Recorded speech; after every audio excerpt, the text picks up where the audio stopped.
오늘 우리 함께 하나님의 말씀 보도록 하겠습니다.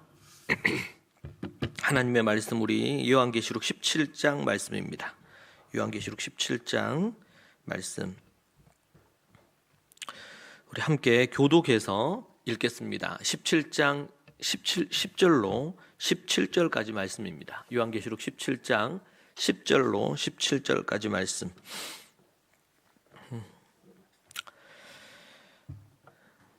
제가 10절을 읽겠습니다. 또 7 왕이라 5은 망하였고 하나는 있고 다른 하나는 아직 이르지 아니하였으나 이르면 반드시 잠시 동안 머무르리라.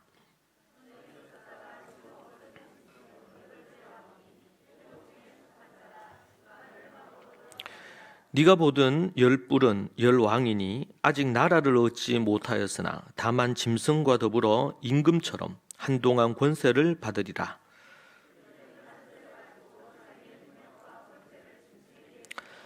그들이 어린 양과 더불어 싸우려니와 어린 양은 만주의 주시요 만왕의 왕이시므로 그들을 이기실 터이요 또 그와 함께 있는 자들 곧 부르심을 받고 택하심을 받은 진실한 자들도 이기리로다.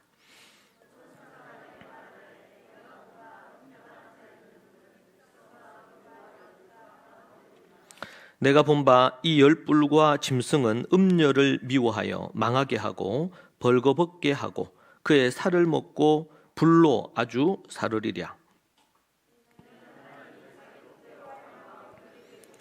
한 뜻을 이루게 하시고 그들의 나라를 그 짐승에게 주게 하시되 하나님의 말씀이 응하기까지 하심이라. 아멘. 오늘 우리 현서가 우리 말씀 연구한 거 발표를 했는데 참 잘했죠.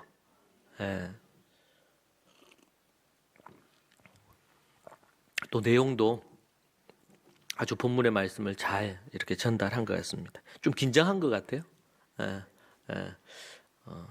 우리 그 발표하거나 이렇게 할 때 연습할 때 아주 잘했는데 이제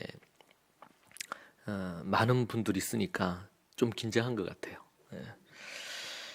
우리가 하나님의 이 말씀을 제대로 우리가 알고 이 땅에서 딱 한 권의 책만 우리가 소유하라 그러면 이 성경일 것입니다.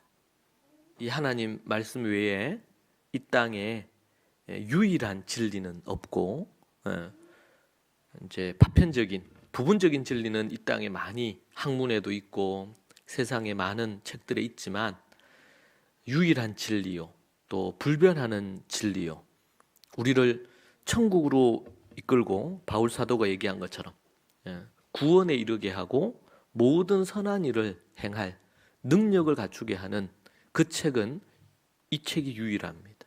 하나님의 말씀만이 유일한 것이죠. 그래서 이 하나님의 말씀은 단순히 그냥 가지고 있는 것으로 끝나는 것이 아니고 읽고 묵상하고 또 하야하고 연구하고 토론하고 그것을 또 지금처럼 이렇게 글로 쓰고 깨달은 것을 정리하고 그리고 그것을 가르치고 전달하고 실천하는 것까지 이 말씀의 8가지가 몸에 배이도록 다음 세대를 만들지 못하면 지금 우리가 직면하고 있는 것처럼 95% 이상이 다음 세대가 믿는 자들의 가정의 자녀들이 주님을 떠나고 교회를 떠나고 있습니다. 결국 불신자들이 되고 또 그들이 나중에 결혼하여 자식을 얻는다면 그 자식들이 또 주님을 떠나게 되는 불신자들의 그런 모습들이 될 것입니다.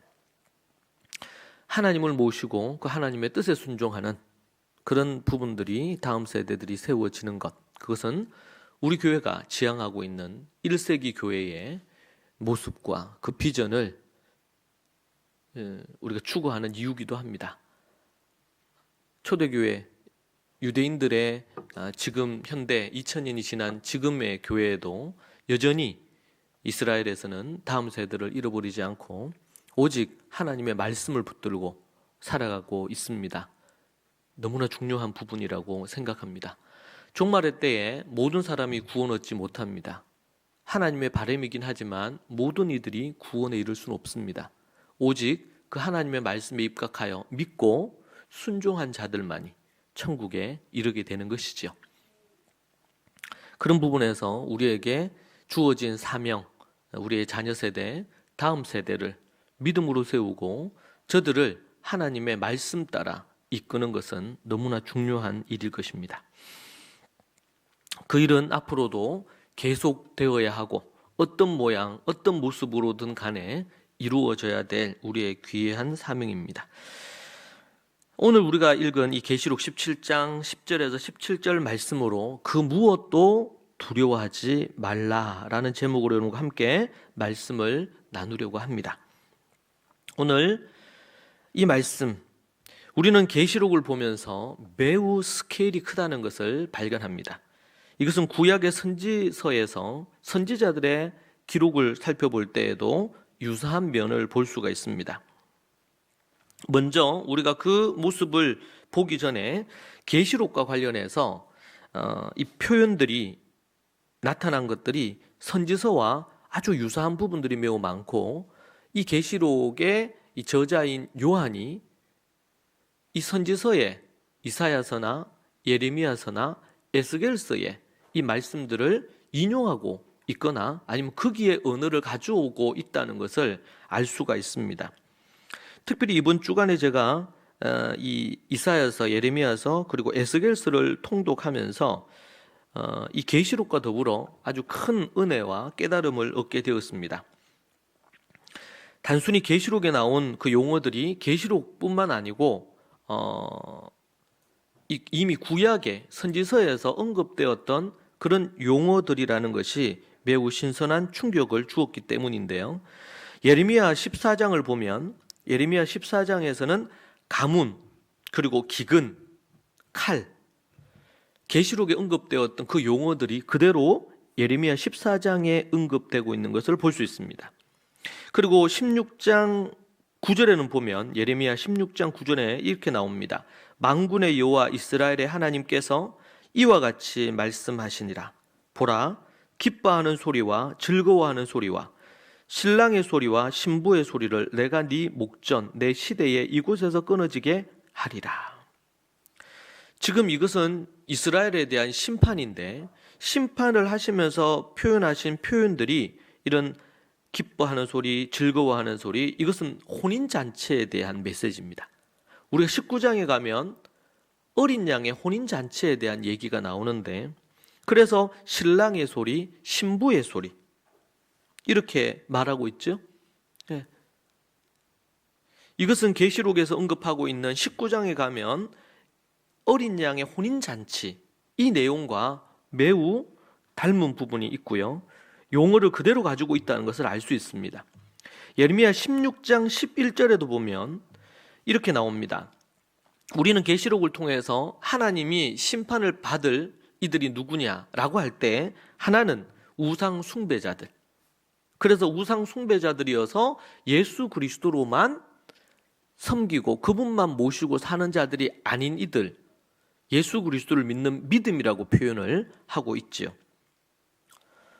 그리고 또 율법을 지키지 않는 자들이라고 표현을 하고 있는데요. 예레미야 16장 11절에 보면 너는 그들에게 대답하기를 여호와께서 말씀하시되 너희 조상들이 나를 버리고 다른 신들을 따라서 그들을 섬기며 그들에게 절하고 나를 버려 내 율법을 지키지 아니하였음이니라. 이렇게 말씀하고 있습니다. 여기에서도 딱 두 가지예요. 16장 11절에 보면 두 가지. 뭡니까? 하나는 우상을 섬겨 그들에게 절하는 것. 그렇죠? 절하는 것. 한번 다시 띄워주실래요? 16장 11절. 또 하나는 내 율법을 지키지 않는 것. 그들에게 절하고 나를 버려 내 율법을 지키지 않는 것. 이것은 예레미야 16장 11절에 얘기하고 있는 것이지만 동일하게 계시록에서 이 문구 그대로, 이 말씀 그대로 종말에 심판받을 이유로 얘기를 하고 있는 것입니다.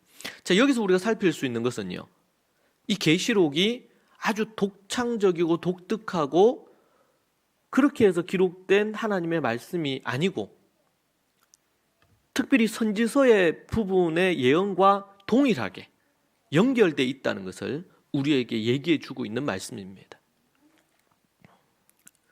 예레미야 19장 4절 말씀에서도 우리에게 그 부분을 말해줍니다. 19장 4절, 이는 그들이 나를 버리고 이곳을 불결하게 하며 이곳에서 자기와 자기 조상들과 유다 왕들이 알지 못하던 다른 신들을 분향하며 무지한 자의 피로 그곳에 채웠습니다. 우상 숭배와 관련하여 또다시 얘기하고 있는 말씀이죠. 불결하다. 그렇죠? 다른 신들에게 분향했다. 무죄한 자의 피를 흘리겠다. 무죄한 자의 피로 이곳을 채웠다.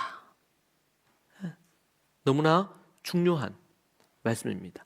여러분, 이 표현들이 다 어떤 표현입니까? 계시록적인 표현입니다. 이 계시록의 표현이 선지서를 그대로 가지고 오고 있다는 것을 우리에게 말해주고 있는 대목입니다.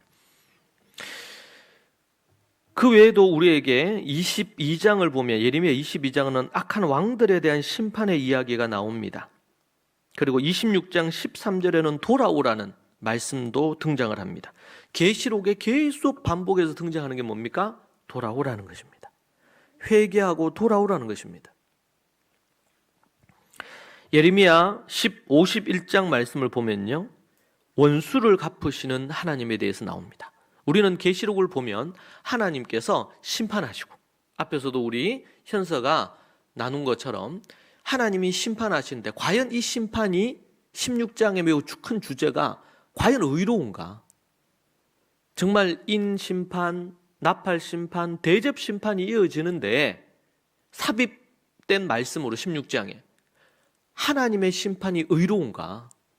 그렇게 잔혹하게 사람들이 죽고 전 세계의 3분의 1이 아니라 이제는 전 지구적인 재앙이, 역병 재앙, 각가지 재앙이 일어날 때에 과연 그 심판은 의로운가?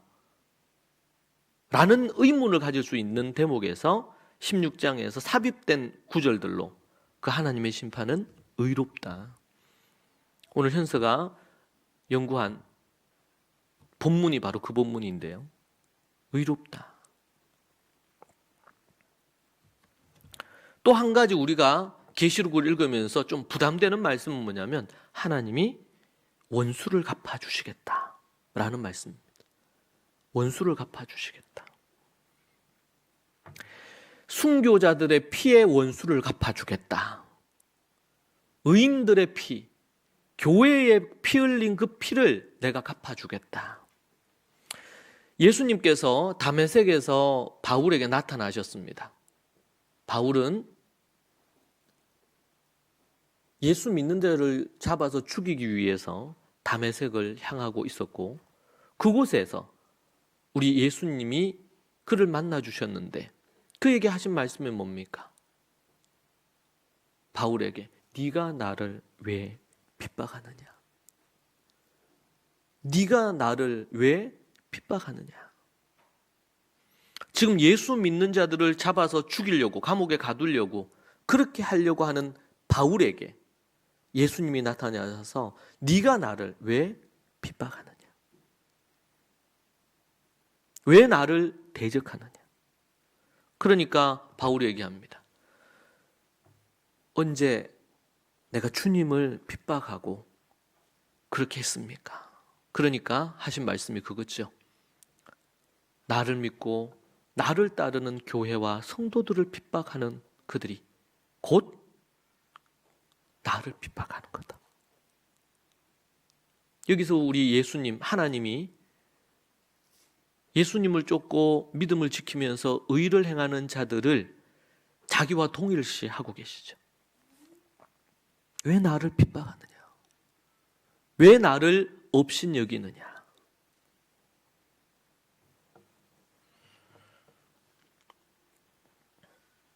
하나님은 그들의 원수를 갚으시겠다고 말씀하십니다. 예레미야 51장 6절에 이렇게 나옵니다. 바벨론 가운데서 도망하여 나와서 각기 생명을 구원하고 그의 죄악으로 말미암아 끊어짐을 보지 말지어다. 이는 여호와의 보복의 때니 그에게 보복하시리라. 보복하시리라. 보복하시는 하나님이십니다. 11절과 36절에도 나옵니다. 11절에 보면 화살을 갈며 둥근 방패를 준비하라. 여호와께서 메대 왕들의 마음을 부추기사 바벨론을 멸하기로 뜻하시나니 이는 여호와께서 보복하시는 것 곧 그의 성전을 위하여 보복하시는 것이라. 이스라엘이 타락했을 때, 이스라엘이 죄를 범했을 때 하나님은 주변 강대국을 이용하셔서 이스라엘을 치셨습니다. 아수르를 통해서 갈대아, 즉 바벨론을 통하여 이스라엘을 치셨습니다. 자, 이때 하나님의 도구로, 무기로 사용되었죠. 이스라엘을 치는 매로, 채찍으로 사용됐다고 성경은 얘기합니다. 자, 그런데 그때 사용되어지는 이집트든 아니면은 아시리아든 아니면 바벨론이든 역사 속에, 이스라엘 역사 속에 이런 나라들이 교만하게 그들이 잘나서 지금 이스라엘을 치는 게 아니에요. 그들이 이스라엘보다 의롭기 때문에 하나님이 치시는 게 아닙니다. 하나님이 저들을 통해서 이스라엘을 치기로 정하셨기 때문이에요. 자, 그런데 이집트도 그렇고 아시리아도 그렇고 바벨론도 그렇고 어떻게 했어요? 교만하게, 지나치게 대한 것입니다. 이스라엘을 악하게 대한 것입니다. 그러면 어떻게 해요? 하나님이 이 바벨론을 치십니다. 이스라엘에 대한 하나님의 채찍의 그 기간이 끝나고 나면 하나님께서 겸손하게 바벨론이 하나님의 막대기와 채찍의 도구로 사용되어진 도구로 쓰임받는 정도로 쓰임받고 겸손해야 되는데 그렇지 않을 때 하나님께서 저들을 보복하십니다. 그게 11절 말씀이에요. 화살을 갈며 둥근 방패를 준비하라. 여호와께서 메대 왕들의 마음을 부추기사 다른 나라를 들어 메대라는 나라를 들어서 바벨론을 멸하기로 뜻하시나니. 여러분, 이 지구에 있는 각 나라들을 최종적으로 누가 경영하시느냐? 누가 경영하시나요? 우리 하나님 여호와. 많은 그리스도인들이 이것을 자꾸 잊어버려요. 바벨론을 멸하기로 뜻을 정하신 거예요. 이는 여호와께서 보복하시는 것, 곧 그의 성전을 위하여 보복하시는 것이라. 왜요? 그들이 하나님의 막대기로 채찍의 도구로 쓰임 받을 때 그들이 주어진 고난 안에서만 해야 되는데 그들이 오버해서 함부로 성전을 치고 과하게 이스라엘에게 대한 것입니다. 하나님은 그것을 다 지켜보고 계신다는 것이죠. 36절에서도 그러므로 여호와께서 이와 같이 말씀하시되 보라, 내가 네 송사를 듣고 너를 위하여 보복하여 그의 바다를 말리며 그의 샘을 말리리니. 여러분, 하나님이 보복하시면 스케일이 달라요. 바다를 말려버려요. 여러분, 하나님이 하나님의 뜻이 계셔서 요셉을 애굽, 이집트로 보내셔가지고 이집트의 그 위기와 환란 가운데서 하나님께서 그들을 건져주시고 7년 흉년 가운데 다 굶어 죽게 생긴 상황에서 요셉을 통하여 이집트를 살리지 않았습니까? 그런데 그 이후에 요셉을 알지 못하는 왕조가 들어서고 왕이 들어설면서 이집트에 있는, 애굽에 있는 많은 사람들과 고관 대적들이 누구를 괴롭히기 하냐면 이 요셉의 후손들이요, 이스라엘 야곱의 후손들을 핍박하기 시작하죠. 태어나는 아이들을 죽이고 그들을 강제 노역으로 고통 가운데 지내게 만들었습니다. 짐승처럼 대우했습니다. 지금 탈레반이 많은 여성들과 이 아프가니스탄에 있는 이런 많은 무죄한 사람들을 학살했잖아요.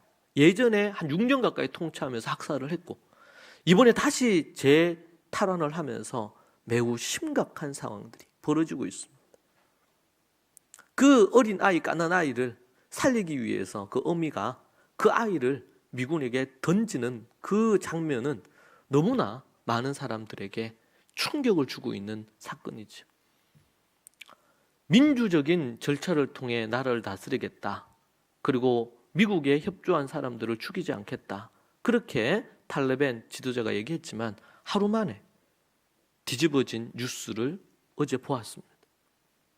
참으로 안타깝고 지금 이 21세기에 여자들이 얼굴을 내놓지 못하고 다닐 수 있는 그런 나라가 있다는 것이 참으로 안타까운 일입니다.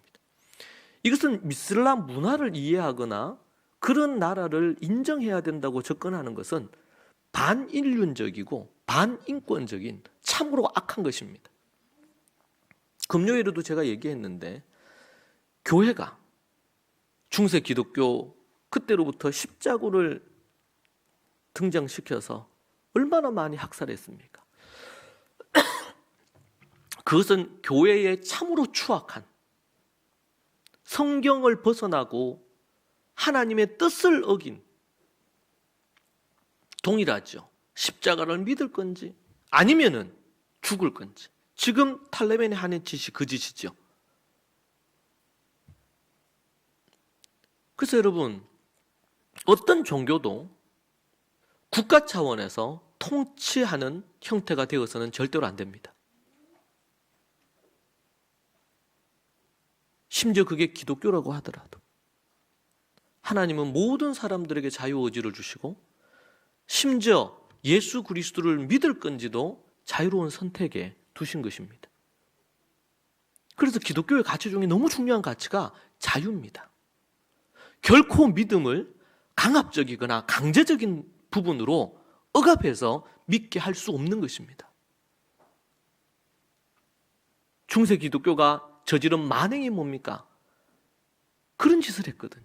여러분, 창세기에 아담과 하와에게 하나님께서 그를 만드시고 정하시고 에덴 동산을 주시고 그들에게 선악과를 두신 이유가 뭡니까? 인간에게 자유로운 선택의 권한을 주신 것입니다. 그 선택에 대한 책임도 본인들에게 있습니다. 어떤 형태로든 강압할 수 없어요. 물론 우리가 자녀를 키우면서 하나님의 뜻대로 믿음으로 서도록 또 사랑하는 가족들이 구원 얻게 하기 위하여 권면하고 가르치고 그렇게 할 수 있습니다.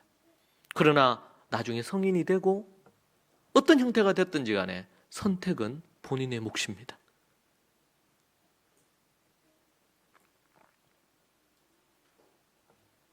하나님은 억울한 자들의 아벨의 피로부터 시작하여 사가랴의 피까지 창조 이후 예수 그리스도에 이르기까지 그 모든 의로운 자의 피에 보복하시는 분이 하나님이십니다. 보복하시는 분. 우리는 지나치게 사랑의 하나님, 은혜의 하나님을 강조하다 보니까 공의의 하나님, 정말 두려운 하나님, 무서우신 하나님. 그래서 계시록이 불편한 것입니다. 계시록이. 그런데 여러분, 계시록을 자세히 들여다보면 하나님의 사랑이 얼마나 넘칩니까? 인내하고 2000년이 지났지만 다시 하나님이 심판하실 때 나팔, 대접 심판으로 그 사이사이 계속 회개하고 돌아오라고 말씀하고 계시잖아요. 원수를 갚으시는 하나님, 의로운 피에 대하여 반드시 보복하시는 하나님. 이것이 계시록의 종말에 일어날 하나님의 재앙의 이유입니다.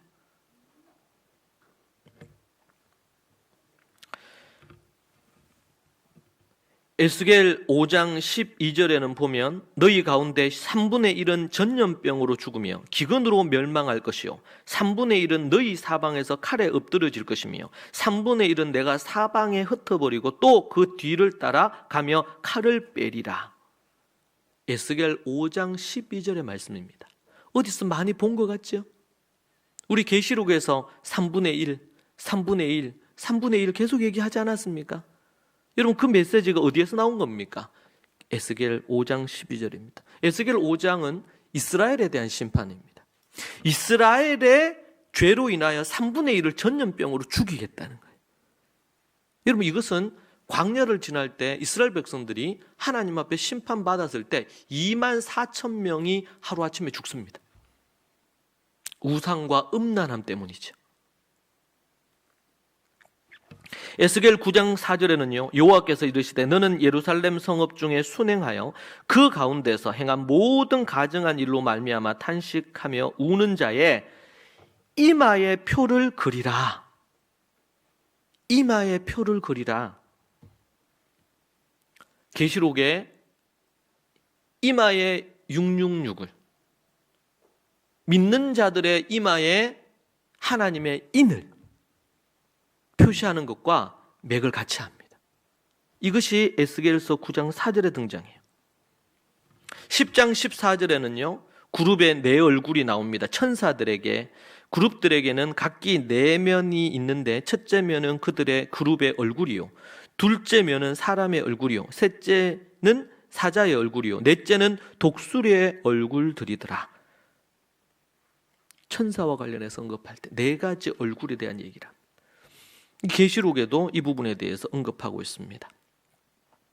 제가 여러분에게 이 부분에 대해서 쭉 언급하는 이유는 계시록에 등장하고 있는 각가지의 많은 주제들과 또 묘사된 모든 표현들은 선지서의 대부분이 기록되어 있는 표현들입니다. 그 표현을 그대로 인용하면서 종말에 맞게 그 부분에 대해서 말하고 있습니다.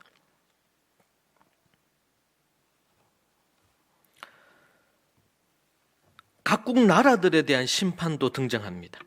각국 나라들. 예레미야 46장에는요, 이집트 심판에 대한 예언이 나옵니다. 블레셋 심판에 대한 예언이 47장에 등장합니다. 48장에는 모압을 심판하시겠다는 말씀입니다.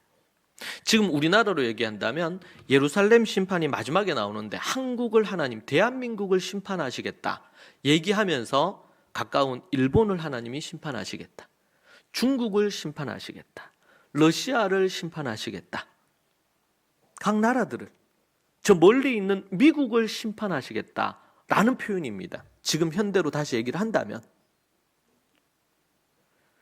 모압과 암몬, 아시죠? 암몬 47장 48장에서 모압 심판, 암몬 심판이 등장합니다. 49장 1절에서 6절은 에돔 심판입니다. 에돔 심판. 7절에서 22절은 49장 다메섹 심판입니다. 23절부터 27절은 게달 심판입니다. 하솔 심판입니다. 28절부터 33절까지는 엘람 심판입니다. 49절에서 34절에서 39절. 그리고 50장과 51장은 바벨론 심판입니다. 여러분, 바벨론은 전 이 땅을 다스리던 제국입니다. 바벨론, 고대 바벨론이죠. 지금 그 바벨론 이름을 그대로 차용을 해서 계시록에서 종말의 바벨론. 그래서 1세기 당시에는, 그 당시 사도 요한 당시에 바벨론 이렇게 표현할 때 로마라고 표현을 못하잖아요. 로마가 압제하고 있으니까 로마라고 표현을 못한. 그래서 뭐라고 표현했냐면 바벨론이라고 표현한 거예요. 옛날 그 고대 바벨론이 다른 나라에, 이스라엘에게 했던 짓거리들과 유사했기 때문에 로마를 표현할 때 바벨론 이렇게 표현했습니다. 그 계시록에서는요, 마지막 종말 때 바벨론, 종말의 바벨론. 그 바벨론이 어딜까요? 그 바벨론이 마지막 어떤 나라가 될지 우리 알 수 없습니다. 나라들의 연합체일 수도 있고. 50장, 51장 바벨론의 멸방 예언입니다. 여러분, 이 예언이 있을 때는요, 최고로 강력한 힘을 가지고 있을 때였습니다. 최고로 힘을 가지고 있을 때, 이 나라가. 그런데 선지자들이 하나님의 말씀 계시를 받아서 이 바벨론도 멸망할 거라는 겁니다. 지금으로 얘기한다면 어떤 부분으로 얘기할 수 있을까요? 미국이나 중국을 얘기할 수 있습니다. 하나님이 중국을 망하게 하실 것입니다. 이렇게 얘기하는 것과 비슷해요. 하나님이 지금 미국을 무너뜨리실 것입니다. 이렇게 얘기하는 것과 유사합니다. 마지막으로 52장에서는 예루살렘의 멸망을 예언하는 것으로 마무리가 됩니다. 예루살렘의 멸망. 우리가 성경을 읽다 보면 특별히 구약에서 하나님께서 선지서 곳곳에 하나님이 나라의 이름을 언급하면서 소선지서에도 그런 게 많이 나옵니다. 이 나라들을 하나님이 어떻게 하시겠다? 멸망시키시겠다. 왜 이렇게 말씀하실 수 있습니까? 그 하나님이 이 지구와 우주를 다스리시기 때문에 그렇습니다. 그래서 우리가 읽은 이 말씀, 우리가 오늘 말씀 17장 10절을 보면 10절, 여러분 10절 보시면 또 7 왕이라 5은 망하였고 하나는 있고 다른 하나는 아직 이르지 아니하였으나 이르면 반드시 잠시 동안 머무르리라. 전에 있었다가 지금 없어진 짐승은 8째 왕이니 7 중에 속한 자라. 그가 멸망으로 들어가리라. 네가 보던 10뿔은 10왕이니 아직 나라를 얻지 못하였으나 다만 짐승과 더불어 임금처럼 한동안 권세를 받으리라. 그들이 한 뜻을 갖고 자기의 능력과 권세를 짐승에게 주더라. 자, 그리고 나서 14절에 같이 읽으실까요? 14절. 그들이 어린 양과 더불어 싸우려니와 어린 양은 만주의 주이시요 만왕의 왕이시므로 그들을 이기실 터이요 또 그와 함께 있는 자들 곧 부르심을 받고 택하심을 받은 진실한 자들도 이기리로다. 할렐루야. 예. 여러분, 우리는 앞에서 우리 10절부터 우리 14절, 13절까지 우리 말씀을 통해서 이 비밀이라고 얘기하면서 우리에게 얘기해 준 겁니다. 이것은 우리 다니엘서 2장을 떠올리게 해요. 신상의 예언이죠. 신상의 예언. 또 7 왕이라고 그렇게 표현을 했습니다. 이 비밀이 뭐냐? 5은 망했다 그랬어요. 10절에 보니까. 애굽, 이집트죠. 바벨론, 아수르, 페르시아. 그리고 지금 이 계시록이 기록되고 있는 부분으로 따지면 헬라죠. 그리스, 로마입니다. 5은 망했다라는 부분으로 언급을 하고 있습니다. 지금 애굽, 바벨론, 아수르, 페르시아, 헬라, 그리스를 무너뜨리고 헬라를 무너뜨리고 로마가 다스리지 않습니까? 애굽, 바벨론, 아수르, 페르시아, 헬라가 어떻게 됐어요? 5은 망했어요. 그리고 하나는 지금 현재 나라입니다. 어디입니까 지금? 이 계시록 기록될 당시 통치하는 나라 로마죠. 로마.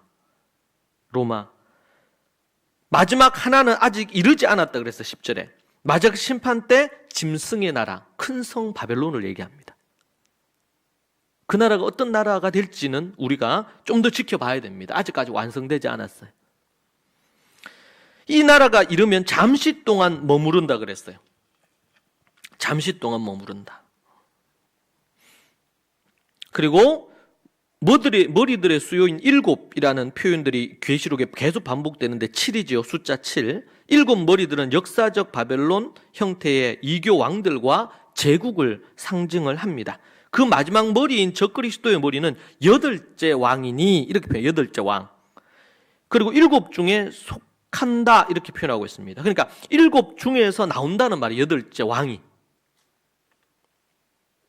제가 이제 계시록을 계속 연구하고 이렇게 하면서 계시록에 있어서 상징적인 의미도 많이 등장을 합니다.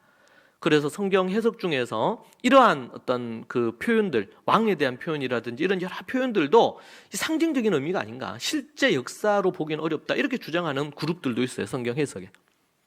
근데 선지서와 그리고 계시록을 계속 연구하면 할수록 그렇게 해석하기에는 좀 적합하질 않아요. 그러면 구약의 이런 해석들도 이 상징적인 해석들도 그러면 다 상징으로만 봐야 되는데 역사적으로 보면 안 되는데 그렇게 보기에는 너무나 명확하게 얘기하고 있고 그리고 선지서에서 그렇게 예언했잖아요. 에스겔이나 이사야나 예레미야가 그렇게 예언을 할 때 사람들이 안 믿었어요. 이스라엘 왕도 안 믿고 유다 왕도 안 믿고 이스라엘 백성들이 안 믿었어요. 우리가 망할 거다 이렇게 얘기할 때, 그런데 어떻게 됐습니까? 망했죠. 하나님이 선지자를 통해서 예언하신 그대로 역사가 이루어졌어요. 왕, 헬라어로 바실레우스라고 하는데, 지금으로 직책으로 얘기한다면 이 왕은 대통령이나 총리나 수상이나 칼리프라고 하죠. 이슬람 쪽에서는 칼리프 등으로 불릴 수 있습니다. 한 국가의 통치자예요. 애굽의 바로는 그 나라의 왕이란 뜻입니다. 히브리어로 멜렉이라고 기록되어 있는데 바로라고 이렇게 표현을 하고 있죠. 이름이 아니고 직함입니다. 직함. 열 왕과 적그리스도에 대한 얘기가 이제 나오죠. 12절에 13절에 나옵니다. 내가 보던 열 뿔은 열 왕이니, 분명히 해석을 해주고 있잖아요. 열 뿔이라고 상징적으로 얘기를 했어요. 근데 그 뿔이 아니고 그 뿔이 뭐라는 거예요? 왕이라는 거예요. 10명의 왕.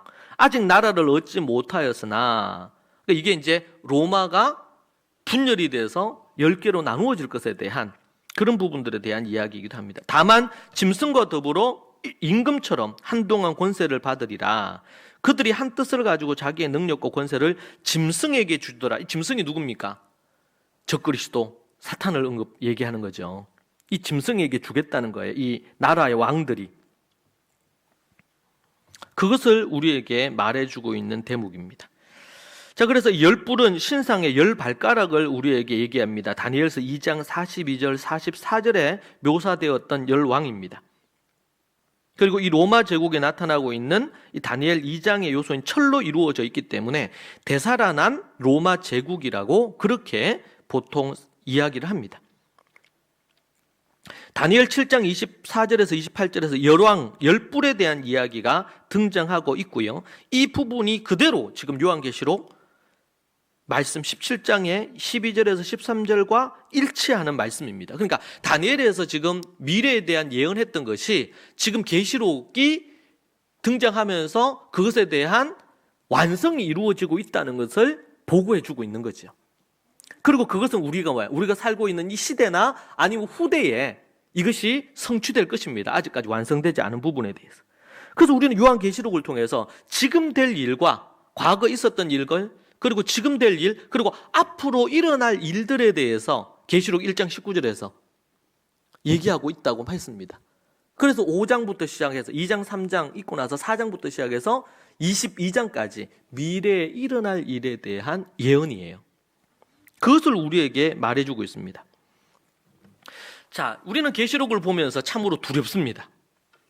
정말 끔찍한 일이 많이 등장을 합니다. 최근에 지구 기후 변화로 인한 갖가지의 많은 재앙들이 일어나고 있다고 하죠. 과학적으로 그 부분에 대해서 지구가 뜨거워지고 있는 것입니다. 우리가 피부로 느끼게 한다면 지구가 뜨거워진다면 피부로 잘 안 느껴지는데, 땅이, 우리가 디디고 있는 땅이 온도가 올라가는 거예요. 그러면서 어떤 일이 벌어지고 있습니까? 바다의 온도가 1도, 2도 올라가면 올라갈수록 어떤 문제가 생기냐면, 떼죽음을 하는, 온도가 올라가면 산소가 부족해지면서 이 바닷속에 있는 생물들이 다 죽습니다. 그런 재앙이 이미 시작이 되었고 미국을 중심으로 해서 그런 부분들에 대한 보고들이 올라오고 있죠. 지금 여러분 그리스뿐만 아니고 터키도 그렇고 계속 불이 나죠. 온도가 42도에서 50도라고 합니다. 그러다 보니까 산들을 중심으로 불이 나고 있어요. 강남 2배 크기만한 땅이 이제 불이, 그게 지금 한 나라에만 일시적으로 일어나는 게 아니고 유럽 전역에서 일어나고 있다는 뉴스를 우리는 접하고 있습니다. 때로는 한 달 동안. 제가 예전에 미국에 가서 캘리포니아에 갔을 때도 거기에 갔는데 아주 멀리 떨어져 있죠. 몇 킬로 떨어져 있는데 이제 이 산불 때문에 그 재가 몇 킬로 떨어진 곳까지 날아오는 거예요. 때로는 그것이 몇 주 동안 계속 불타는 것입니다. 나중에 우리가 기회가 된다면 그 부분에 대한 것들을 우리가 살펴보면 좋을 것 같습니다. 이 계시록의 말씀이 어떻게 지금 재앙이 현대 사회 속에 우리가 살고 있는 이곳에 어떻게 되어질지. 여러분, 이 기후 재앙이 계속 생기면 갖가지 이런 지금 이 태풍이나 이런 것도 그렇고 갖가지 재앙들이 계속 생기면서 이제 나라들 중에서 예를 들면 상해 같은 경우에는 그 도시 자체가 없어지죠. 우리나라의 한 30% 가까이가 우리나라의 땅덩어리도 없어집니다. 왜? 해수면이 올라가면서 이 육지가 이렇게 물에 잠기는 것입니다. 그것이 지금 속도가 빨라서 원래는 한 2050년이라고 그랬는데 10년 정도 당겨져서 2040년, 이게 좀 속도가 더 빨라질 수도 있다고 보는 것이죠. 여러분들이 그런 부분들 기회가 된다면 찾아서 공부해 보시면 좋을 것 같습니다. 그것과 이 계시록은 어떤 연관성이 있을 건가? 라는 부분이죠. 여러분, 이런 시대 속에 그 무엇도 우리가 두려워하지 않아야 될 이유가 뭘까요? 지금 큰 성 바벨론은 이 교회를 1차적으로 가리킵니다. 17장에서는. 18장에서는 이제 정치나 국가나 경제, 기업들을 중심으로 한 큰 성 바벨론, 이 두 가지 종류로 등장을 합니다. 계시록에서. 그런 가운데서 환란이 있고 재앙이 있고 핍박이 있고 많은 믿는 자들이, 교회와 믿는 자들이 핍박을 당하면서 교회가 불타고 믿는 자들이 순교당하는 일들이 앞으로 많이 생길 것입니다. 그럼에도 불구하고 우리가 두려워하지 않을 이유가 무엇일까요? 그 첫 번째로 그리스도께서 승리하셨고 또 앞으로도 승리하실 것이기 때문에 그렇습니다. 14절에 그들이 어린 양과 더불어 싸우려니와 어린 양은 만주의 주시요 만왕의 왕이심으로 그들을 이기실 터이요 또 그와 함께 있는 자들 곧 부르심을 받고 택하심을 받은 진실한 자들도 이기리로다. 이기시는 거예요. 이 전쟁에서, 이 전투에서, 이 재앙에서 이기시는 분이 누구신가? 바로 어린 양이시라고 얘기를 하고 있습니다. 어린 양 그리스도는 반드시 이기십니다. 이기는 방법이 여러 가지인데요. 이기는 방법이 여러 가지입니다. 예수님께서 우리에게 얘기하실 때 그런 말씀을 하셨습니다. 내 나라는 이 세상에 속한 것이 아니다. 내 나라는 이 세상에 속한 것이 아니라고 말씀을 하셨습니다. 그러면은 예수님의 나라는 어떤 부분인가 우리가 생각을 해봐야 되겠습니다. 어떤 나라인가? 우리가 요한복음을 보면 그 부분에 대해서 우리에게 말씀해 주고 있습니다. 요한복음에 보면 예수님께서 우리에게 말씀을 하시기를 내 나라는 이 땅에 속한 것이 아니다. 만약에 이 땅에 내 나라가 속했으면 어떻게 했을 거라는 거예요. 나를 너희들에게 넘겨주지 않을 것이다. 그렇게 말씀하고 있는 것을 볼 수 있습니다. 내 나라는 이 땅에 속한 것이 아니다. 내 나라는. 여러분, 우리가 착각하거나 우리 그리스도인들이 착각을 하는 게 뭐냐면요. 이 세상에 악한 정권, 악한 나라, 악한 국가들이 있다. 그렇기 때문에 그 악한 국가들을 우리가 힘으로 눌러서 저들을 처단하고 죽여야 된다. 라고 생각하는 이 생각, 마인드입니다. 이것이 문제입니다, 여러분. 그러면 예수님께서 만약 그렇다 하셨으면 정치적이거나 정치 권력가들과 연대해서 이스라엘의 개혁과 회복을 일으키지 않으셨겠습니까? 예수님께서 열심당원들, 지금으로 얘기한다면 독립투사들과 연대해서 로마로부터 이스라엘을 독립시키는 것에 힘을 쏟지 않았겠습니까? 그래야지 맞잖아요. 이 시대에 많은 기독교 지도자들과 목사들, 신학자들 중에서 저는 그들이 성경을 아는가 의구심을 갖게 되는 대목이 그들이 세상 논리로 하는 것입니다. 그러면 예수님이 내 나라는 이 세상에 속한 것이 아니다. 네가 유대인의 왕이냐? 이렇게 얘기하니까 그 말이 맞다. 그런데 내 나라는 이 땅에 속한 것이 아니다. 많은 사람들이 예루살렘으로 올라가시는 예수님을 보면서 예수님이 이 땅을 회복시키시고 로마로부터 우리를 독립시켜 주실 것이다, 이렇게 생각을 했습니다.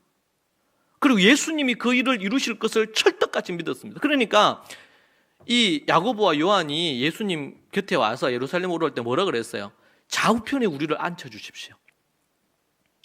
우리를 좌우편에 앉혀주십시오. 왜? 예수님이 예루살렘에 지금 가시니까 예루살렘을 회복시키지 않으시겠는가? 예루살렘을 다시 회복시키지 않으시겠는가?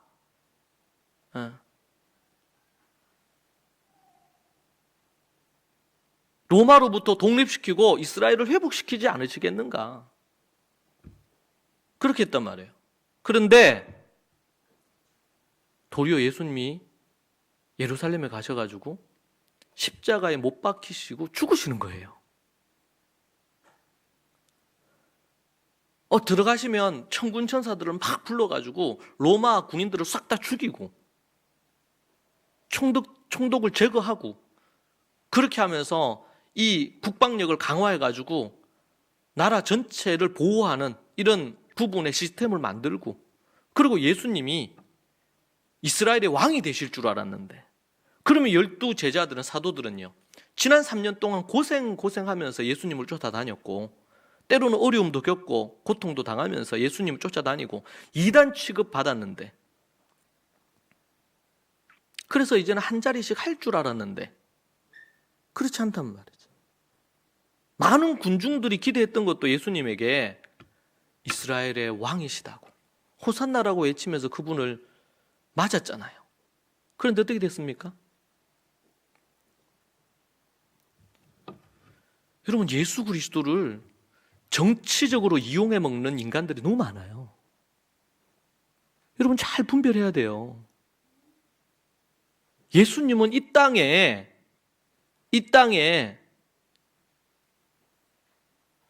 정치적으로 이 땅을 어떻게 하시려고 오신 분이 절대로 아닙니다. 물론 예수님 믿는 사람들이, 예수님 믿는 정치인들이 이 정치가 하나님이 기뻐하시는 정치로, 모든 국민들과 백성들이 행복할 수 있는 정치로 올바르게 해야 되죠. 그런 사명이 있어요. 그런 어떤 달란트, 하나님의 통치가 모든 영역에, 정치, 경제, 사회, 문화, 교육, 모든 영역에 이르도록 하는 것은 그리스도인들의 사명입니다.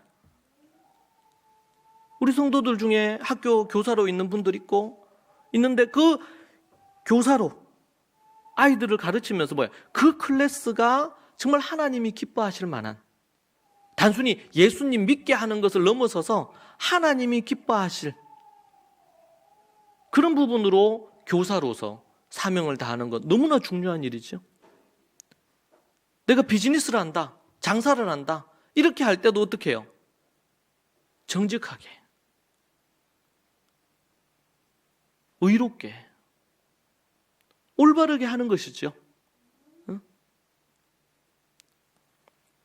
우리의 모든 영역에서 예수 그리스도를 믿는다고 입으로만 고백하는 것이 아니고 그것이 실제 우리의 삶에서 열매 맺고 드러날 수 있도록 모든 영역에서 그렇게 해야 되겠죠. 그러니까 그럴 때 우리가 거짓말하거나 사기치거나 비윤리나 도덕적인 부분으로 하지 않겠다는 거예요.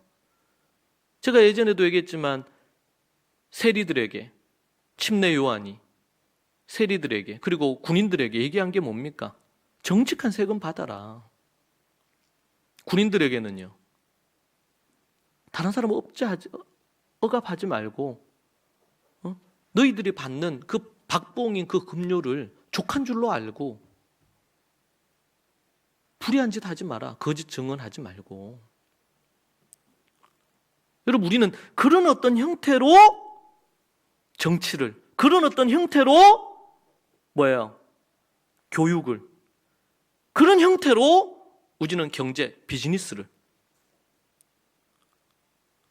우리는 하나님의 계명과 말씀을 토대로 해서 그런 부분들이 실현되는 것을 통해서 하나님의 나라를 이루는 것이지, 무력적인 힘으로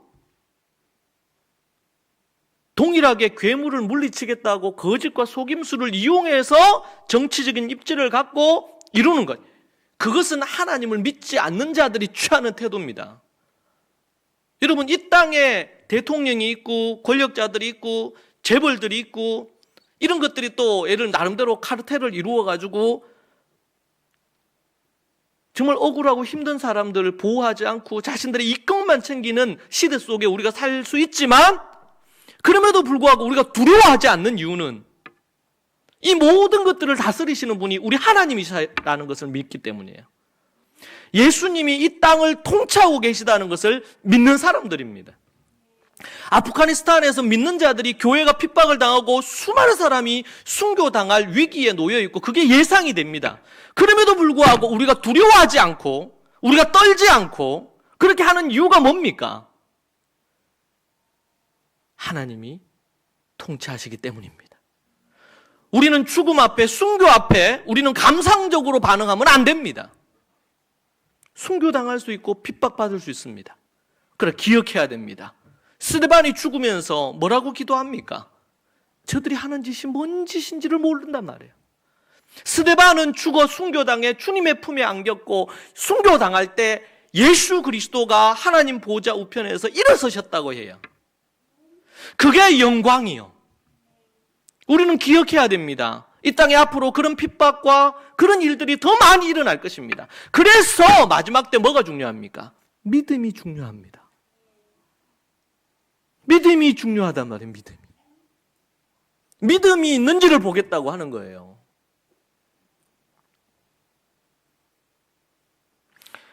그리스도인들은 두려워하면 안 됩니다. 걱정, 염려에 사로잡혀서 안 됩니다. 잠시 염려할 수 있어요. 베드로의 고백처럼. 그러나 우리가 두려워하지 않을 수 있는 것은 그 거대해 보이는 탈레반, 거대해 보이는 이 악한 세상 속에서, 권력자들 속에서 두려워하지 않는 것은 그 너머에 계시는, 그들을 다스리고 계시는 하나님이 계시기 때문에 그렇습니다. 여러분 믿습니까? 그 눈이 열리지 않으면 우리는 이 세상에서 타협하며 살 것입니다. 거짓과 속임수로 뭔가를 권력을 얻고 거짓과 속임수로 돈을 벌고 거짓과 속임수로 뭔가를 하는 그것으로 우리가 그리스도인들이 뭔가 승리하는 것처럼 착각하면 안 됩니다. 순교한 것이 실패한 것이 아닙니다. 망하는 것이 실패하는 것이 아니란 말입니다. 끝까지 가봐야 알아요. 왜요? 그리스도께서 승리하셨어요. 십자가에서 우리의 죄를 사하시고 부활하심으로 승리하셨어요. 그분의 피가 승리의 증거입니다. 나중에 교회는 휴거를 당하게 될 건데요. 그리스도께서 장차 온 세상에 임한 시험의 때에 환난 이전에 믿는 자들을 하나님이 들어 올리셔서 휴거당하게 하실 것입니다. 이것이 주님이 이기시는 방법이에요. 그리스도께서 남은 자들을 대부분 환난 기간 동안 보존하시고 지켜주실 것입니다. 만약에 환난 전에 그들이 믿지 않았다면 남은 자들이 있을 거예요. 그들은 환난 기간 동안 하나님이 그들이 고난이 있고 힘겨움이 있지만 보호해 주십니다.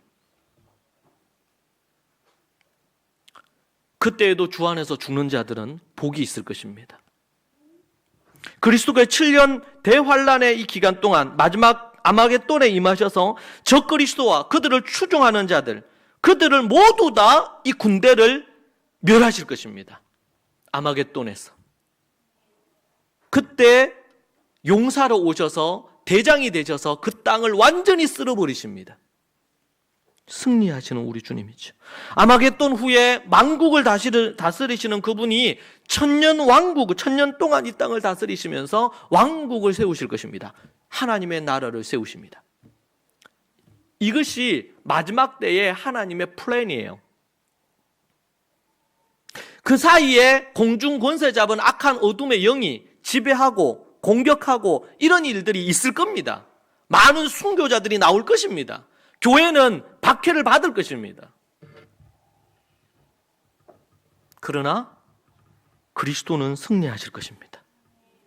이기고 또 이기신다고 말하고 있습니다. 그때에도 우리는 혈기를 부리고 칼을 들고 총을 들고, 물론 전쟁이 벌어진다면 전쟁에서 우리를 보호해야 되니까 당연히 총칼을 들어야 되겠죠. 그러나 우리의 방법은 십자군이 아니요. 우리의 방법은 그리스도를 따르면서 그리스도의 법대로 살아가는 것입니다. 그렇게 해서 힘없이 죽는 것처럼 보여도 그게 이기는 것입니다. 그때 술수를 쓰면 안 됩니다. 거짓과 속임수로 하면 안 됩니다. 이게 하나님의 방법입니다. 그들이 어린 양과 더불어 싸우려니와 어린 양은 만주의 주시오 만왕의 왕이심으로 그들을 이기실 터이요. 또 그와 함께 있는 자들 곧 부르심을 받고 택하심을 받은 진실한 자들도 이기리로다. 할렐루야. 여러분, 우리는 이길 것입니다. 아프가니스탄에 있는 믿음의 성도들과 교회들, 그들이 이기기를 소망하고 주께서 그들의 곁에 계시기를 원합니다. 때로는 베드로처럼 감옥에 있는데 하나님이 극적으로 살려주시기도 하지만, 믿음의 역사를 보면 톱으로 순교당한 이들, 몸이 찍혀 순교당한 이들 역사 속에 많습니다. 저들이 실패자일까요? 아닙니다. 저들은 승리자입니다. 훗날 주님의 보좌 곁에 그들이 있을 것입니다. 마태복음 28장 18절에서 20절 주님 이렇게 말씀하셨습니다. 예수께서 나와 말씀하여 이르시되 하늘과 땅의 모든 권세를 내게 주셨으니 그러므로 너희는 가서 모든 민족을 제자를 삼아 아버지와 아들과 성령의 이름으로 침례를 베풀고 내가 너희에게 분부한 모든 것을 가르쳐 지키게 하라. 볼지어다 내가 세상 끝날까지 너희와 항상 함께 있으리라 하시니라. 하늘과 땅의 모든 권세를 하나님께서 예수님에게 주셨습니다. 우리가 거룩한 신부로 거룩하게, 세상은 이 주일날 금요일부터 노는데요, 우리가 주일날 주일 성수를 하면서 하나님 앞에 나오고 주의 말씀 가운데 서는 것, 거룩하게 주님을 섬기는 것, 세상 사람들처럼 주일날 돈 벌지 않는 것입니다. 왜요? 이 주님의 날이니까.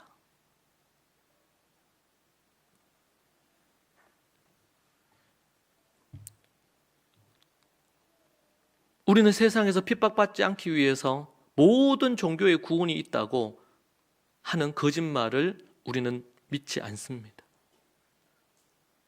여러 위기나 어려움으로 교회가 문을 닫아도 우리는 그 믿음을 버리지 않을 것입니다.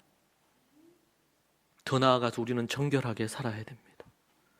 십계명과 산상수훈의 말씀을 우리는 주님이 우리에게 말씀하신 생명의 말씀으로 여기고 우리는 그 말씀을 지켜 행하기 위해서 애써야 됩니다. 왜요? 우리는 주님을 믿기 때문에 그렇습니다. 그러한 자들을, 흰 옷, 흰 두루마기를 입은 자들을, 깨끗한 세마포를 입은 자들을 주님께서 살리시고 천국으로 들이실 것이기 때문입니다. 그분은 만왕의 왕이요 만주의 주이십니다. 우리는 그래서 두려워할 이유가 전혀 없습니다.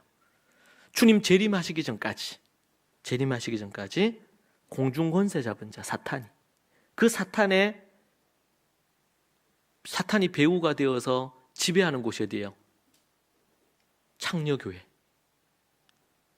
종교 집단이, 그 배후에 사탄이 있고요. 또 하나는 정치 왕들과 정치 권력가들, 대통령, 수상, 총리, 칼리프, 왕들, 그들 배후에 사탄이 자리를 할 것입니다. 또 하나는 재벌들, 글로벌 기업들 배후에 돈을 그냥 쓸어 담고 있는 재벌들 배후에 사탄이 그들을 지배할 것입니다. 그래서 하나님을 대적할 것입니다. 그럼에도 불구하고 우리는 그들의 뒤를 따르지 않고 나아갑니다. 왜요? 결론적으로 17절을 같이 읽겠습니다. 17절. 이는 하나님이 자기 뜻대로 할 마음을 그들에게 주사 한 뜻을 이루게 하시고 그들의 나라를 그 짐승에게 주게 하시되 하나님의 말씀이 응하기까지 하심이라. 할렐루야. 하나님이 자기 뜻대로 이 땅을 다스리실 것입니다. 하나님이 자기 뜻대로 모든 것들을 이루실 것입니다. 우리는 그분이 이루시는 놀라운 구원과 은혜를 기억할 것입니다. 그리스도인들이 왜 두려워하지 않을 수 있습니까? 그리스도께서 승리하셨고 또 승리하실 것이기 때문에 그렇습니다. 왜 우리가 또 두려워하지 않을 수 있습니까? 두 번째로, 그분이 만왕의 왕이시고 만주의 주이시기 때문에 그렇습니다. 할렐루야. 결론적으로 우리 주님께서 자신의 뜻대로, 자기의 마음대로 이 땅을 의롭고 공평하고 공의롭게 다스리실 것을 믿습니다. 그것이 우리 주님이 우리에게 하신 약속입니다. 이 사실을 믿고 우리가 이 땅에 속하지 않은 하나님의 나라를 꿈꾸고 이 땅을 하나님이 기뻐하시는 세상으로 세우는 저와 여러분이 되기를 소망합니다. 어느 것도 두려워하지 마십시오. 기도하겠습니다. 하나님 아버지, 감사합니다. 우리 사랑하는 좋은 가족 식구들이 노년에 있는 어른부터 어린 아이에 이르기까지 오직 만왕의 왕이요 만주의 주이신 그리스도를 믿고 그분이 승리하셨고 승리하실 것을 믿고 두려움 없이 담대히 나아가는 인생이 되게 하여 주옵소서. 오직 예수 그리스도 외에 구원이 없고 그분만이 진리이며 우리의 인생에 참 행복을 가져다 줄 수 있는 분임을 고백하는, 선포하고 선언하는 우리 좋은 가족 식구들이 되게 하여 주옵소서. 우리의 신앙이 단순히 교회 안에 머물지 않게 하시고 우리가 만나는 이웃과 이 세상을 향하여 선포하고 전할 수 있도록 인도하여 주옵소서. 예수님 이름으로 기도합니다. 아멘.